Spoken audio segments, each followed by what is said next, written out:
ആഡംബര വാഹനത്തിൽ അനധികൃതമായി കടത്തിക്കൊണ്ടുവന്ന 224 കുപ്പി മാഹി മദ്യവുമായി ഒരാൾ അറസ്റ്റിൽ. മാഹി പള്ളൂർ സ്വദേശി ജംഷാദിനെയാണ് ചാലക്കുടി ഡിവൈഎസ്പി കെ സുമേഷിന്റെ നേതൃത്വത്തിൽ പ്രത്യേക അന്വേഷണ സംഘം പിടികൂടിയത്.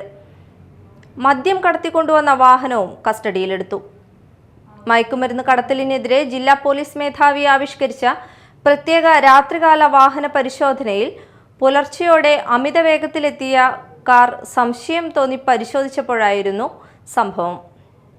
വാഹനത്തിന്റെ ഡിക്കിയിൽ രഹസ്യമായാണ് മദ്യം സൂക്ഷിച്ചിരുന്നത്. കൊടകര പേരാമ്പ്രയിൽ Chalakudy sub division DANSAF സ്ക്വാഡും Kodakara circle inspector P K ദാസിന്റെ നേതൃത്വത്തിലുള്ള പോലീസ് സംഘവും ചേർന്ന് നടത്തിയ വാഹന പരിശോധനയിലാണ് മദ്യം പിടികൂടിയത്.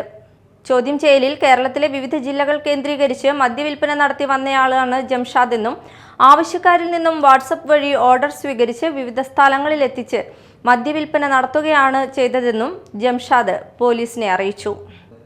കേസിലെ കൂടുതൽ പ്രതികളെക്കുറിച്ച് അന്വേഷണം ആരംഭിച്ചതായി പോലീസ് സംഘം പറഞ്ഞു.